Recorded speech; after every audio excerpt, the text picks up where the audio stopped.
జగన్ భయం, జగన్ వస్తాడనే భయంతో ఇన్వెస్టర్లు రావట్లేదు. అమరావతికి కూడా జగన్ వస్తాడని సింగపూర్ రావట్లేదు అని ఇంటర్వ్యూలలో చెప్పడం మటుకు మనలాగా ఇది గతంలో ఫస్ట్ టైం గవర్నమెంట్ అప్పుడు కూడా ఇలాంటి చెప్పారు. కానీ ఏడాది అయ్యాక కూడా అంటే ఒక ప్రభుత్వం, ఒక ముఖ్యమంత్రి ఇంకెవరో వస్తారు కాబట్టి వాళ్ళని చెప్పడం అనేది, వస్తారనే భయం ఉందని చెప్పడం, వాళ్ళకు ఉందని తను చెప్పడం నిజంగా అవసరమా లేదు? దానివల్ల ఎలాంటి మెసేజ్ ప్రజలకు వెళ్తుంది? మూడోది, ప్రజాస్వామ్యంలో ప్రభుత్వాలు మారకుండా లేకపోతే ఇలా ఒకరే ఉంటారని ఎవరు చెప్పగలుగుతారు? అంటే లాస్ట్ టైం వచ్చిన ఇబ్బందులు అవన్నీ ఉన్నాయి.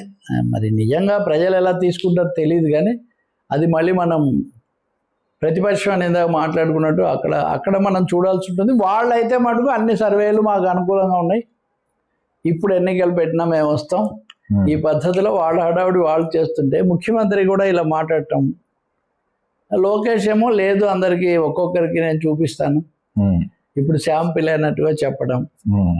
నిన్న మాజీ మంత్రి పేరుని నాని అయితే అసలు మానసికంగా చచ్చిపోయాను, నా మీద కక్ష కట్టి కేసు పెట్టారు. ఈ పద్ధతిలో ఆయన ఎంతసేపు మాట్లాడారో తెలియదు. దాని మీద వేరే నా వీడియో ఉంది కానీ